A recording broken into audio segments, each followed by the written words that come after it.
Good morning everyone. Namaskaram. Welcome to Vinny's Kitchen. A very, very, very beautiful morning എല്ലാവർക്കും. അപ്പോൾ നല്ല അടിപൊളിയായിട്ട് എങ്ങനെയാണ് നമ്മുടെ ഗാർഡൻ, അതുമാത്രമല്ല വിളവെടുപ്പൊക്കെ ഓരോന്നായിട്ട് ചെറുതായിട്ട് തുടങ്ങി.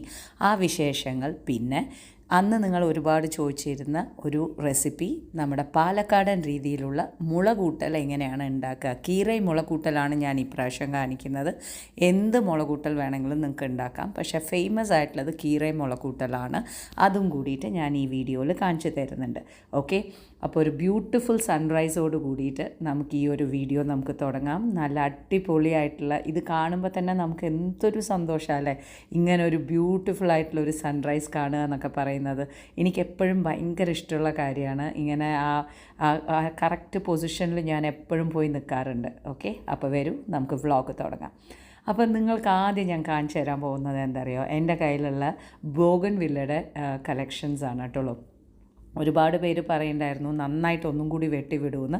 നമ്മൾ ചെയ്യുന്നുണ്ട്.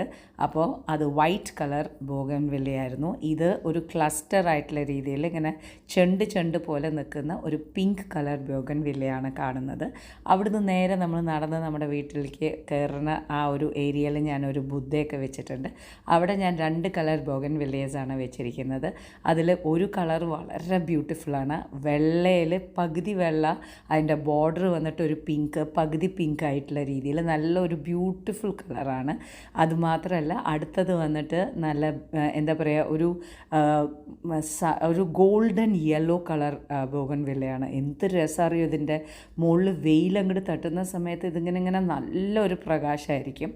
അത് കഴിഞ്ഞിട്ടുള്ളത് നമ്മുടെ അടുത്ത് ബ്ലഡ് റെഡ് ആയിട്ടുള്ള രീതിയിലുള്ള ബോഗൺവില്ലേഴ്സാണ്. ഞാനിങ്ങനെ ചൂസ് ചെയ്തിട്ടാണ് കേട്ടോ ബോഗൺവില്ലാസ് എപ്പോഴും വാങ്ങിച്ചു കൂട്ടാറുള്ളത്. എനിക്ക് ഭയങ്കര ഇഷ്ടമുള്ള ഒരു പ്ലാന്റാണ്.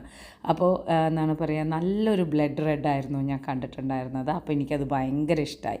ഇനി നമ്മൾ നമ്മുടെ ഗാർഡനിലേക്ക് പോവുകയാണെന്നുണ്ടെങ്കിൽ എല്ലാം വളർന്നു വരുന്നു, ആൻഡ് ബ്യൂട്ടിഫുള്ളായിട്ട് വളർന്ന് വന്നുകൊണ്ടിരിക്കുന്നുണ്ട്. ഓരോ സെക്ഷനായിട്ടുള്ള രീതിയിൽ തന്നെ വളർന്ന് വന്നുകൊണ്ടിരിക്കുന്നുണ്ട്. ഇവിടെ നോക്കുകയാണെന്നുണ്ടെങ്കിൽ തണ്ണിമത്തൻ താഴത്തു കൂടെ പടർന്നു പോയിക്കൊണ്ടിരിക്കുന്നുണ്ട്.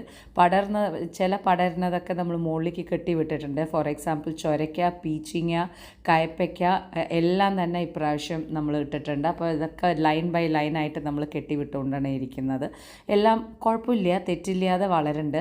ചിലതൊക്കെ നമുക്ക് ഓർഗാനിക്കായിട്ട് നമ്മൾ ചെയ്യുന്ന സമയത്ത് നമുക്ക് ഈ എന്താ പറയുക, നമ്മൾ മരുന്നൊന്നും അടിക്കാത്തത് കൊണ്ട് പെട്ടെന്ന് തന്നെ കീടം വരാൻ ഭയങ്കര ചാൻസ് ഉണ്ട്.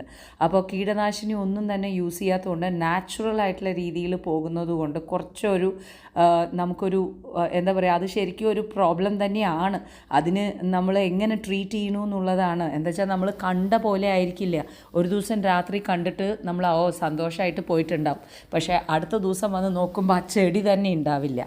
അപ്പോൾ ഇതാ നമ്മുടെ പച്ചമുളകൊക്കെ റെഡി ആയിട്ടുണ്ട്. നല്ല എരിവുണ്ട് കേട്ടോ ഇപ്രാവശ്യം കിട്ടിയ പച്ചമുളകിൻ്റെ വിത്ത്. നല്ല എരിവുള്ള പച്ചമുളക് ഒരു 6-7 എണ്ണം ഞാൻ എടുത്തിട്ടുണ്ടായിരുന്നു. എന്താണ് പറയുക, പെറിച്ചിട്ടുണ്ടായിരുന്നു. ഒരു 2 എണ്ണം ഇട്ടപ്പോഴേക്കും തന്നെ ചട്നി നല്ല ചൊറക്കനെ ഉണ്ടായിരുന്നു. നല്ല എരിവുള്ള പച്ചമുളകായിരുന്നു കേട്ടോ. അപ്പോൾ അതൊക്കെ നന്നായിട്ട് വരുന്നുണ്ട്. ആകെ ഈ ചീരയുടെ കാര്യം മാത്രമാണ് ചില സമയങ്ങളിൽ നമുക്ക് പുഴു ഇങ്ങനെ കടിച്ചിട്ട് ഇതാവുന്ന പോലെ നമുക്ക് ഫീൽ ചെയ്യുന്നത്. എന്താ കാര്യം എന്ന് വെച്ചാൽ അത് എങ്ങനെ നോക്കിയിട്ടും അത് എന്താണ് പറയുക, ബുദ്ധിമുട്ട് തന്നെയാണ്. അതൊന്ന് പിടിച്ച് വരയ്ക്കും നമുക്ക് നല്ല ബുദ്ധിമുട്ട് തന്നെയാണ്. കോളിഫ്ലവർ എന്നാണ് പറയുന്നത്. ക്യാബേജ് തെറ്റില്ലാണ്ട് വളർന്നുകൊണ്ടിരിക്കുന്നുണ്ട്. ഞാൻ ചെയ്ത ഒരേ ഒരു തെറ്റ് ഈ ഒരു ചെറിയ ഏരിയയിൽ അത് ഇട്ടുപോയി എന്നുള്ളതാണ്. ഇതിനെ എങ്ങനെയെങ്കിലും ഒരു വലിയ ഏരിയയിലേക്കൊന്ന് മാറ്റണം എന്ന് എനിക്ക് നല്ല ആഗ്രഹമുണ്ട്. ഇത് വന്നിട്ട് നമ്മുടെ മുള്ളങ്കിയില്ലേ, വെള്ള മുള്ളങ്കി, അതിൻ്റെ വിത്താണ് പാകിയിരിക്കുന്നത്. അപ്പോൾ അത് റെഡിയായി കഴിഞ്ഞിട്ടുണ്ട് എന്നുണ്ടെങ്കിൽ പിന്നെ വലിയ ഏരിയയിലേക്ക് പാകണം. ഇനി ഇപ്പോൾ എപ്പോഴും കണ്ണെത്തിക്കൊണ്ടിരിക്കണം. അതിൻ്റെ ഇടയിൽ ഇരിക്കുന്ന പുല്ലുകൾ മാറ്റിയിട്ടും അതിൻ്റെ ഇടയിലുള്ള വലതുണ്ടെന്നുണ്ടെങ്കിൽ അത് മാറ്റിയിട്ടും കണ്ണെത്തിക്കൊണ്ടിരിക്കണം. അല്ലെങ്കിൽ ഈ പണിക്ക് നിൽക്കരുത് സത്യം പറഞ്ഞു കഴിഞ്ഞിട്ടുണ്ടെങ്കിൽ. എന്താ വെച്ചാൽ നമ്മൾ ഒരു വിധത്തിലും ആർട്ടിഫിഷ്യലായിട്ട് നമ്മൾ ചെയ്യാത്തതുകൊണ്ട് അത് വളരുന്ന ആ നാച്ചുറലായിട്ടുള്ള രീതിയിൽ വളരുന്നതിന് നല്ല ബുദ്ധിമുട്ടുണ്ട് പറഞ്ഞാൽ നല്ല ബുദ്ധിമുട്ടുണ്ട്. ഓരോന്നും നോക്കി വേണം പോവാൻ. ഈ ഇലയിൽ പുഴുണ്ടോ, ആ ഇലയിൽ പുഴുണ്ടോ, അതിനെ എടുത്ത് മാറ്റി ഇതിനെ എടുത്ത് മാറ്റി ഓരോ ഇലയായിട്ടുള്ള രീതിയിൽ എടുത്ത് നോക്കി. എന്നുവെച്ചാൽ ഇതിനൊന്നും നമുക്ക് പറ്റിയിട്ടില്ല എന്നുണ്ടെങ്കിൽ പിന്നെ ഈ പണിക്ക് പോവാതിരിക്കുക നല്ലത്. എന്താണെന്ന് വെച്ചാൽ എന്താണ് ആ ഒരു കറക്റ്റായിട്ടുള്ള രീതിയിൽ അതിനെ കൊണ്ടുപോകാൻ നമുക്ക് ആദ്യം അറിയണം. അതിനുവേണ്ടി സമയം നമ്മൾ കണ്ടെത്തണം. എന്നാൽ മാത്രമേ നമുക്കത് നന്നായി വരുന്ന സമയത്ത് ആ ഒരു സന്തോഷം നമുക്കുണ്ടാവുള്ളൂ. നമ്മൾ ഇത്രയും അതിനെ നോക്കി ആ ഒരു എന്ത് രസത്തിലാണ് അവരും നമുക്ക് തിരിച്ചു തരുന്നത് എന്നുള്ളതൊക്കെ നമുക്കത് ശരിക്കും അറിയാൻ പറ്റും. ചുവപ്പ് ചീര പച്ചച്ചീരയൊക്കെ ശരിക്കും പറഞ്ഞു കഴിഞ്ഞാൽ നന്നായിട്ട് വരുന്നുണ്ട്. ആൻഡ് ആദ്യത്തെ സെറ്റ് ഓഫ് വിളവെടുപ്പ് നമ്മൾ എടുത്തു കഴിഞ്ഞു. അതേമാതിരി പച്ചമുളക് ആൻഡ് ചുവപ്പ് ചീരയും പച്ചച്ചീരയും പാലക്കുമാണ് ഇപ്പോൾ നമ്മൾ വിളവെടുപ്പ് നടത്തിയിരിക്കുന്നത്. ആൻഡ് മല്ലിയില നല്ല രീതിയിൽ വളർന്നുകൊണ്ടിരിക്കുന്നുണ്ട്. ഇനി കുറച്ച് പുതിന ഇലയും കൂടി പാകണം.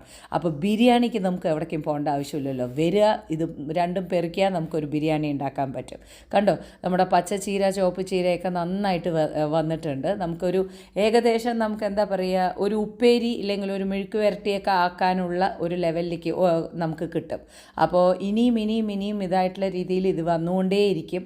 അപ്പോൾ അതിനെ എങ്ങനെയാണ് നോക്കി കറക്റ്റായിട്ട് കട്ട് ചെയ്ത് എല്ലാം നമുക്ക് എടുക്കണം. എന്നാൽ മാത്രമേ അത് ശരിയായി വരുള്ളൂ. അപ്പോൾ നോക്കി വെക്കുകയാണ് ഏതൊക്കെയാണ് കറക്റ്റായിട്ട് കട്ട് ചെയ്യാൻ പാകമായിരിക്കുന്നത് എന്നെല്ലാം നോക്കിയിട്ട് നമ്മൾ രാവിലെ തന്നെയാണ് കട്ട് ചെയ്യുന്നത്. എന്നാൽ മാത്രമേ അത് കറക്റ്റ് ഫ്രഷ് ആയിട്ടുള്ള രീതിയിൽ നമുക്ക് എടുത്തിട്ട് നമുക്ക് ബാക്കിയുള്ള കാര്യങ്ങൾ നോക്കാൻ പറ്റുള്ളൂ. അപ്പോൾ അതാണ് ഗാർഡൻ വിശേഷം. നമുക്കിനി തുടങ്ങാം ഉണ്ടാക്കാൻ മുളകൂട്ടൽ, one of the tastiest dish. Okay, അപ്പോൾ നമുക്ക് ഉഴുന്നും വറമുളകും കൂടിയിട്ട് വറുത്തങ്ങോട്ട് കോരുക. ഇനി ഒരു കുക്കറിൽ പരിപ്പ്, വെളുത്തുള്ളി, അതേമാതിരി തന്നെ നമ്മുടെ തക്കാളി, പച്ചമുളക് എല്ലാം കൂടിയിട്ട് നന്നായിട്ടൊന്ന് വേവിച്ചെടുക്കുക. ഇനി ഒരു ചട്ടി എടുക്കുന്നു. നമ്മൾ പാലക്ക് കംപ്ലീറ്റ് ആയിട്ട് മുറിച്ച് വെച്ചിട്ടുണ്ട്. അതിനെ ഒന്ന് വേവിക്കാനിടുകയാണ്. അതിനെ ഫുള്ളായിട്ട് ഇടുക. ശരിക്കും പറഞ്ഞാൽ ഇത് കുക്കറിലിടുക. പക്ഷേ കുക്കറിലിടുന്നതിനെക്കാട്ടിലും പാലക്ക് തന്നെ വേവിച്ചിട്ട് എന്നിട്ട് പരിപ്പിടുന്നതാണ് കുറച്ചും കൂടി നല്ലത്. അപ്പോൾ അതാ കുറച്ച് വെള്ളവും തെളിച്ചിട്ട് പാലക്ക് ഞാൻ തിളയ്ക്കാൻ വെച്ചിട്ടുണ്ടായിരുന്നു. പിന്നെ അത് തന്നെ വെള്ളം വരുമല്ലോ.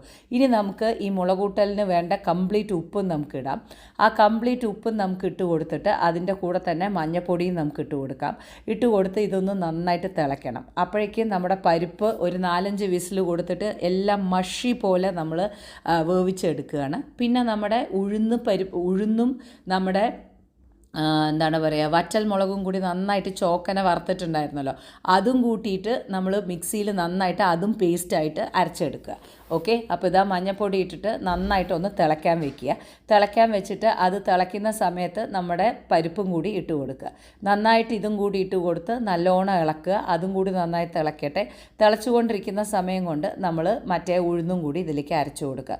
വളരെ ബ്യൂട്ടിഫുൾ ആയിട്ടുള്ളൊരു ഡിഷാണ്. നിങ്ങൾക്ക് കൊണ്ട പറയും നെയ്യിൻ്റെ കൂടെ കീറൈ മുളകൂട്ടൽ ആൻഡ് ഒരു എന്താണ് പറയുക, നമ്മുടെ മാങ്ങയില്ലേ, പച്ചമാങ്ങ അച്ചാറും പ്ലസ് നെയ്യും, ഇതിൻ്റെ കോമ്പിനേഷൻ ബീറ്റ് ചെയ്യാൻ വേറെ ഒന്നും ഉണ്ടാവില്ല. അത്രയ്ക്ക് സൂപ്പറാണ്. നന്നായിട്ട് ഇതൊന്ന് ഇളക്കി കൊടുക്കുക.